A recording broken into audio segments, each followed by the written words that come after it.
Let's put our hands together in God's show. Wrongdoings and evil acts in this defiled world are like violent winds and torrential rains. All the Buddhas, sorrowed by this, urge us to take refuge in the Pure Land.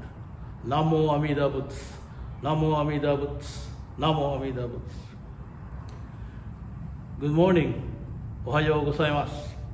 I hope you're all coping well and staying healthy and safe in this COVID-19 pandemic. To understand the Dharma requires concentration and full attention, so therefore it is always good to come to the Sunday services, but unfortunately we are unable to conduct in-person Sunday services for now. I hope there will be no second lockdown and this pandemic will hopefully go away as we develop vaccines or our own natural immunity against it.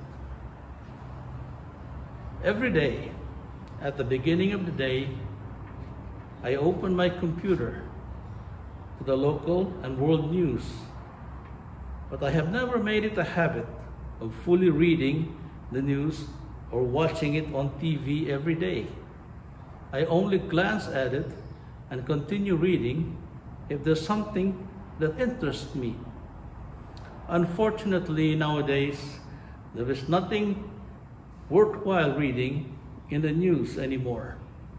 There's only wars, conflicts, disasters, both natural and man-made, politicians blaming each other for what's happening in the country, the latest gossip on Hollywood stars, the COVID-19 pandemic, which has still not gone away, and so on.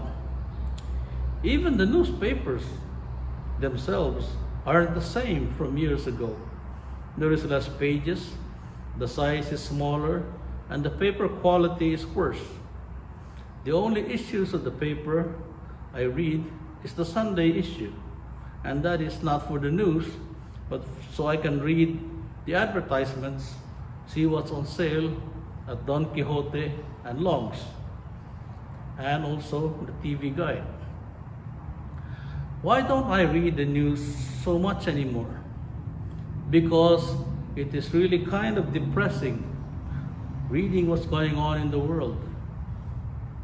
However, a good practicing Buddhist, in my opinion, should always read the news or watch it on TV and the internet. What's being printed, announced, or broadcasted in the media, as long as it is accurate and without any bias, is what's happening in our world of samsara. If we pay enough attention and remember the Buddha's teachings, world events only affirm the validity of the Buddha's teaching of the First Noble Truth, that life is suffering, or for those of us who are not so pessimistic, life is unbalanced. The human realm, as taught by the Buddha, is a realm of both pain and pleasure, of suffering, but also of temporary happiness, which doesn't last. There are wars going on around the world, disasters, instability, like the one happening in Afghanistan, North Korea, Hong Kong, the South China Sea, where the threat of reigniting the Cold War or a real nuclear war between the United States and China is emerging. But we also hear of happy events around the world, like festivals, celebrations of holidays, and so on, that provide a contrast to the negative events happening in human society. But the problem is, in the human realm, there is more suffering than joy, or the scale is tilted towards the negative rather than the positive. Reality is, except in well-to-do countries, there are more people in the world who are hungry than well-fed. There are more who do not have adequate health care coverage than those who have. There are more who do not have adequate homes than those who have comfortable ones. That is what the Buddha has taught us from the beginning, that human life is not and will never be perfect and balanced. There will always be the haves and the have-nots. There will be injustice in one form or another. The Buddha was not being pessimistic about human life, but rather realistic. And so, the first noble truth that he taught identified the reality of suffering in life and the other truths. The second, the third, and fourth offer the ways of ending life suffering. And so, keeping ourselves abreast of what's happening in the world around us through the news, we are in a way being given an opportunity to reflect and learn the Buddha Dharma as it relates to the events happening in the world. It is a good Buddhist practice when we read the news to not just go over it rapidly, but take a few minutes to reflect and see its connection with the teaching. Even during the act of reading it, let us try to reflect on ourselves. Does what we're reading make us happy, sad, laugh, cry, scared, or angry? Doing so enables us to analyze our own selves and how we react to news and articles in the media. For me, it depends on what I have just read or watched. I react with apathy to news about Hollywood stars getting divorced, stars getting pregnant, selling their multi-million-dollar homes, or paying to have their ashes scattered in outer space. I just don't care, and I am not interested in those things. Medical discoveries, of course, because of my training, always gets my full attention. Wars, territorial disputes between nations. I feel amused at how countries fight it out over small islands and rocks in the middle of the ocean. What gets me upset and angry sometimes is the politics in Washington, D.C. Government waste of taxpayers' money, and especially on the prediction of Social Security getting bankrupt in a few years. That means by the time I retire, I won't be getting anything. I'd be struggling to survive my remaining years. How do some of you react to what you read in the news? Of course, this is not to open any debates, but how we react tells us how much of how we think. Sometimes in the internet, a news item is put out, and at the end of the article, people can write their opinions or thoughts on what they have just read. I got into the habit of reading those things, reactions from people anywhere in the globe, and they tell me a lot about people's personalities and knowledge. From the responses, I can say that the internet is a melting pot of all kinds of personalities, from racists, poorly educated, arrogant, sociopathics, well-mannered, polite, genius, and so on. I am not making any judgment on any particular individual, just a general opinion. It is sometimes amusing to follow a thread where two people get into an argument, a heated exchange about a news item or article, argue and use all kinds of profanities that the website can allow against each other.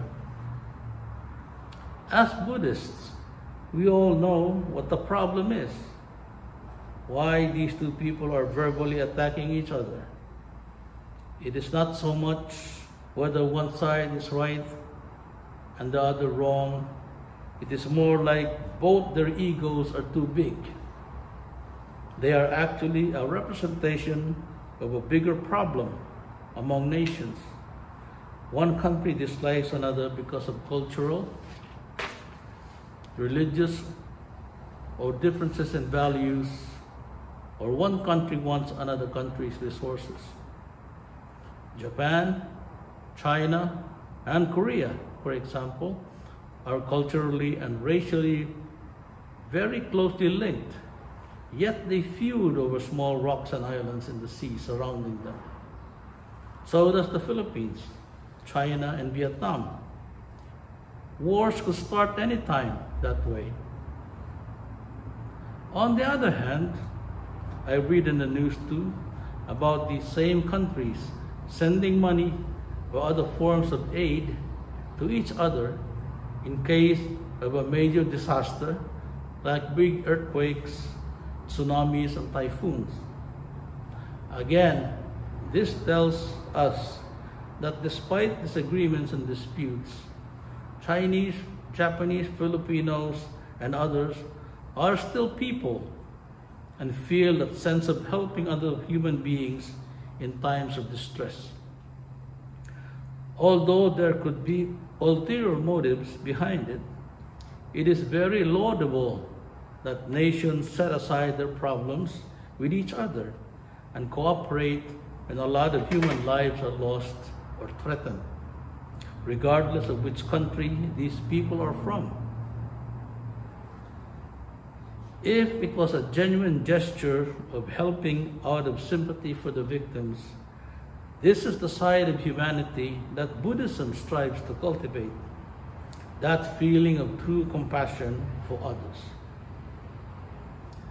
Most people, though, are still egocentric and consumed by the fires of blind passion. We continue to indulge in selfish acts, be it as individuals or as a race, ethnic group, or country. It is because of our discriminating minds that it's so hard to tame. We do unwholesome things according to Buddhism, not only because it seems pleasurable, but because mostly out of ignorance. I read one book in Chinese Buddhism that said, according to the Buddhas, all Buddhas, not just Amida or Shakyamuni, that we unenlightened beings, unenlightened human beings, are like flies. Flies like to sit on garbage and other filth. They feed on rotten food and other disgusting things. We humans think of flies as filthy creatures, but to the flies, they don't mind standing on stinking garbage and filth and eating dirty things, because they do not know that what they're doing is not clean. They are in a state of delusion. The Buddhas see us in the same light. We do things out of ignorance. We do things that are contrary to an enlightened state. But the difference is, the Buddhas see us not with revulsion, not with disgust or dislike, but rather with compassion and an overwhelming desire to awaken us to the reality of the pure world of nirvana. Amida, Shakyamuni, and all the other Buddhas of the 10 quarters are always guiding us, saying, wake up from your delusions and see why you're suffering. Admittedly, it is not an easy thing to do, to just wake ourselves up from the darkness of the ignorant mind. But unlike the old days, when the attainment of enlightenment requires intense, difficult religious practice, Amida Buddha has made it within the reach of the ordinary foolish human beings. Enlightenment itself is now within reach. through the power of the primal vow. Deep and sincere and trusting, with a diamond-like mind called Shinjin, is what is bestowed upon us by Amida Buddha and enables us to be born in the Pure Land. Well, going back to watching news and reading the newspapers, it may be an ordinary, easy thing to do, may not be important for some of us. But just like any task we do in life, there is a Buddhist way of doing things. Yes, it is so. For example, when we were doing our training of ordination, about 10 years ago, we were not allowed to talk while eating. No laughing, no gesturing, or any other inappropriate movement.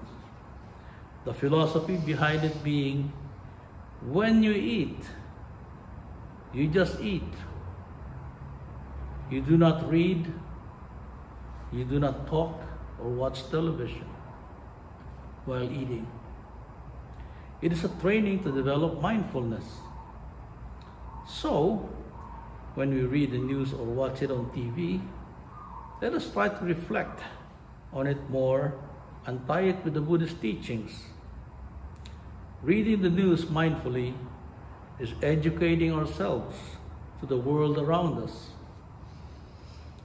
It can be called learning the Dharma too.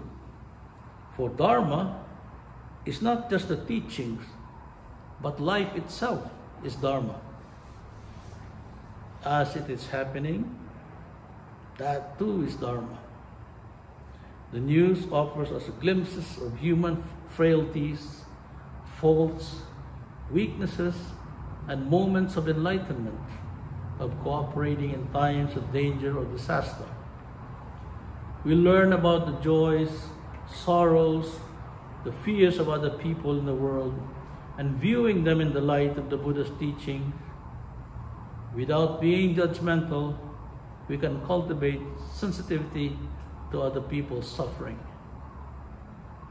Develop a compassionate mind and heart, and through becoming aware of the suffering of others outside of our own country or society because of their lacking material comfort and freedom, we learn to be more appreciative of what we have that others don't or cannot possess. This then translates to lesser desires, less self-centeredness and egoism, and therefore it leads to inner peace, which benefits not just ourselves but others. Namo Amida Butsu, Namo Amida Butsu, Namo Amida Butsu.